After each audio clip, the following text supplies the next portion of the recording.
Hey guys, welcome back to my channel again. So I just watched Bullet Train for the third time and I just really wanted to make a video on it. So here I am making a video on it.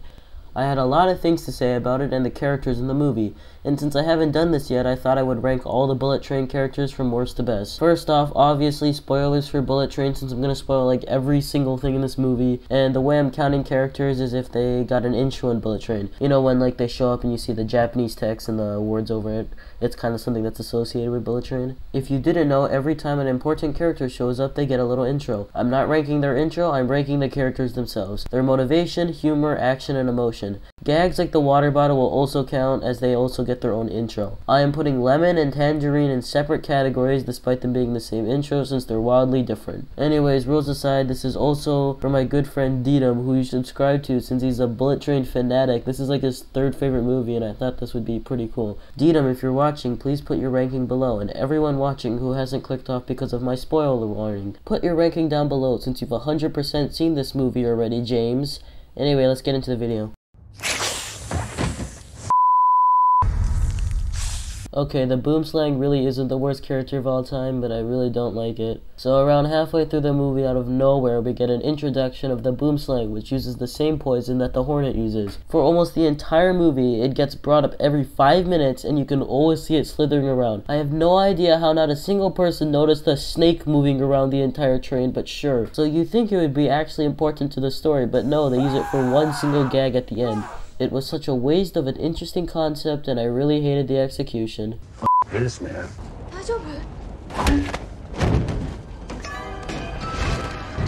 That thing is hot.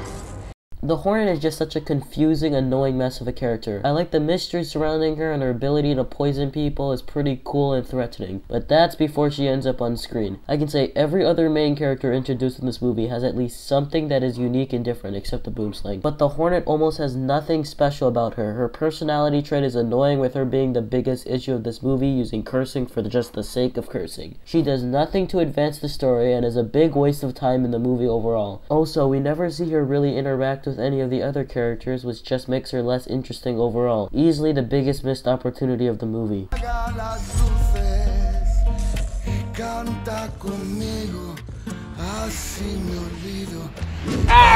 Okay, so the wolf is pretty cool as a fight and a short twist and implication of Ladybug's awful luck, but other than that, he basically does nothing to advance the story. I like him more than the Hornet, but his motivations are generic, his fight is alright, but nowhere near as good as any of the other fights in this movie, and there's nothing really special to his character. I like his backstory, but that's about it. Maybe if we get more of him, he would be a bit better as a character. The man who murdered my wife.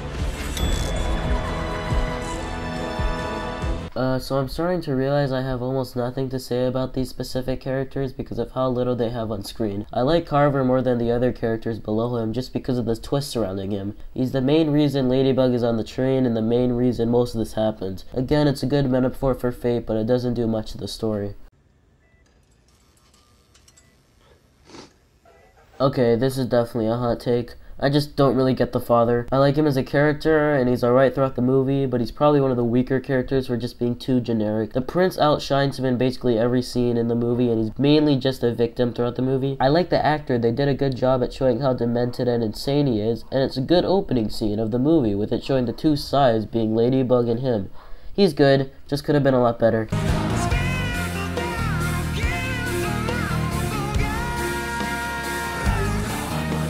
First off, the White Death easily has the best intro. It's one of my favorite parts of the movie, but I'm also not sure what to think about his character. He's kind of like the Fire Lord, a character that's always in the background, hiding his face, doing all the things that led the main characters into their situation. I think the Prince is more of a main antagonist since he doesn't fit the role too well, but he's still a really threatening, powerful villain throughout the story. I like the concept of him attempting to control fate to get revenge on everyone who killed his dead wife by carefully putting all the pieces together. His origin story is also so cool, with him taking over the entire Japanese mafia in only a couple months. I think they made him goofy by the end, and his death was confusing and a little bit annoying. I wish he actually talked more instead of being behind all these other henchmen. He fit a good role as the ongoing villain, but he didn't really do much in the grand scheme of things. It's a good story for you, I think.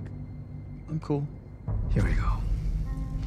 So I definitely like the concept of the Elder. He's a really good contrast to the White Death, and I like the twist that he was part of the mafia that the White Death took over. I wish I got more of him, but he's a much more interesting and intelligent character than the father overall. He's the second character to show up in the movie, so it's cool to see how he shows up at the end right before the White Death shows up to show their rivalry. His backstory is cool, as I said, but I think it's a bit generic, and they probably should have explained how the White Death even knows who the Elder is. I guess he was a higher up in the mafia, but we never see them interact in the backstory, so it's up to the audience to guess. His sword fight with the White Death is definitely one of the highlights of the movie, since throughout the movie they use traditional John Wick action with guns and extreme violence, but I love how he ends it all off with a samurai sword fight against the Elder and the White Death. It's cool for the most part, but it's very short since we cut between Ladybug and Lemon throughout the fight, and a big chunk of it is Elder just dodging since his sword got stuck. He's a cool character for his faith metaphor and sword fighting techniques. I can't give him a ton of credit since he's not a very major character in the story overall. If you mention Thomas Tank Engine one more time, I'ma shoot you in the face. Really love Tangerine as a character, but I mainly love him so much because of how him and Lemon interact with each other. The highest high of the movie is when Lemon gets shot and he realizes what happened. It's a really beautiful scene, and the music accompanying it is really powerful, and I think it's the highlight of his character. The actor who played Tangerine did a fantastic job too, but he's one of the first examples of the overuse of cursing in the movie because it's like a quarter of his dialogue. The funniest moments of the movie are obviously from him and Lemon. I do kinda wish they killed both of them off by the end, but it's still really powerful. I think his death might have been a bit tone deaf with how sad his backstory is. I don't really agree with them playing his death off as a joke, but it still works towards the end. They also do a fantastic job of making Tangerine extremely strong. I mean, he broke into the bullet train while it was moving. Nice shot! All his fight scenes with Ladybug are great, and his interactions with the prince are also great, but I wish we got more. He's also one of the only characters in the movie to outright insult the White Death often throughout it, but he's clearly afraid of him since he knows what the White Death can do and will do if they slip up. Also, what happened at the Bolivia job? What did they do? If there was ever a Bullet Train sequel, it would have to be that.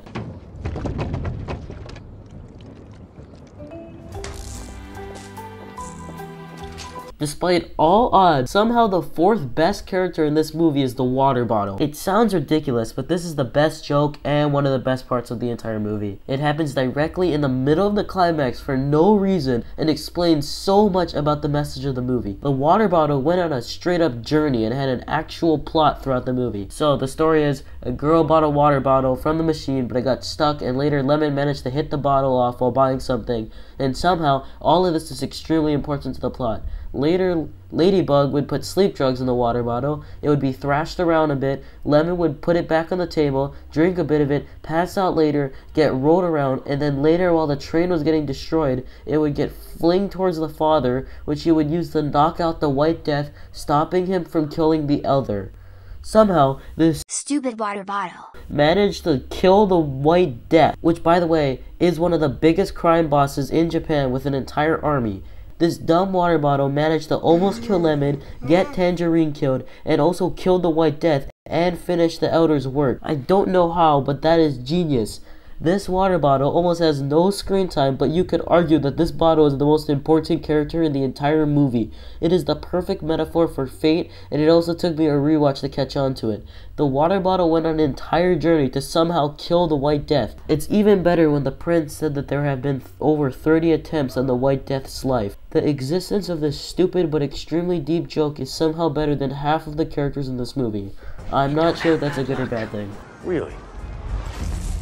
I think a lot of critics' main issue with this movie is the comedy, which often comes from our goofy, unlucky protagonist, Ladybug. I seriously don't understand why critics hate this character and his comedy so much because it's done so well. Ladybug is such a great protagonist for his concepts of fate and how different he is from your average assassin. Ladybug used to be a professional assassin who did tons of robberies around the world. One day he decided to change his life around and start taking therapy and doesn't like the concept of killing people. They addressed Ladybug's main character trait from the start of the movie with him talking about his therapist and him refusing to grab the gun before he gets on the train. If he had grabbed that gun, the movie would have gone so much differently, again, showing the concept of fate. But what I love more about Ladybug is his bad luck. Like at the start of the movie when he almost gets hit by a car, or when he runs directly into the wolf and almost gets stabbed. He says several times in the movie that he has awful luck, but if you look at these situations, he gets out of them with lots of luck at the same time. Like him wearing plastic right where he got stabbed by the wolf, which saved his life. I wish they had a couple more examples of the Ladybug's bad luck, but I could understand it as it probably would get annoying. Ladybug claims he's an unlucky character, but he also has many traits of luck, which comes in handy towards the end. His interactions with other characters are also fabulous, like Tangerine and Lemon and the Prince and the Elder. I kinda wish he interacted with the Prince more, but I will talk about that later. I love how much he talks about philosophical concepts despite not knowing what they mean,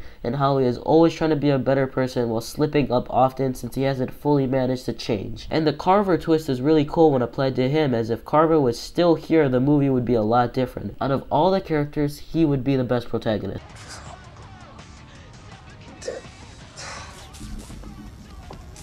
So this movie treats the White Death as its villain, but the Prince is my personal headcanon as the villain of this movie. She is evil from start to end. You might think she's just one of the 5 assassins, but she's so much more than that. She attempts to kill Lemon, manipulates Ladybug into murdering Tangerine, tries to kill her own father, and she does all of this because she just wants attention from her father. She goes out of her way to cause several deaths and tons of unwanted murder just so her dad will treat her better. She's just an evil person, and her death is so satisfying. She can also be a funny character from time to time when she realizes the absurdity of what's going on. I feel like you would hate her overall as a character, but she's cold and manipulating, and she manages to make you feel bad towards actual serial killers just because of how awful she is in the process. And if she can make you feel that, she's a pretty good character. I really wish they made her and Ladybug rivals throughout the movie because of their opposite viewpoints. Ladybug has attempted to make himself a better person and often says he has bad luck while he actually has pretty good luck and is generally not a bad guy. The Prince, however, is a spoiled brat who thinks she has amazing luck and ends up dying by the end due to her not being able to control her fate. I think the White Death is cool as a main overarching threat, but the Prince causes so much more suffering than the White Death could ever dream of, so she's a better villain. Some people are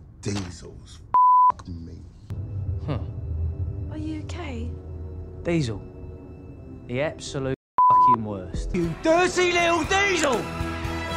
Okay, what kind of sociopaths are saying that the Thomas the Tank Engine jokes in this movie aren't funny? I need to know who you people are because Lemon is the best character solely for his Thomas the Tank Engine jokes. Sure, he isn't the deepest character, but I love him for every second he's on screen. I love how he's set up as such a terrifying soulless killer, like how him and Tangerine are often seen talking about how they murder people, and he's also somehow one of the funniest, most heart-wrenching, endearing characters. I don't know what else to say about Lemon. He's just the best character, and there's no real reason to go into detail about why he's so good. Just watch the movie. Thanks for watching, guys. I think I got a good strategy for my upload schedule now. I'm going to be making more movie reviews every so often while also making these different kinds of videos to experiment. I'm also going to be making gaming content soon, like my own content, and I'm also doing a podcast with my friends on the channel detem? Make sure to check that out. Our next podcast episode will be out Christmas. Let me know what you thought about Bullet Train below, as well as your own ranking of the characters. Thanks for watching, and this is an epic outro.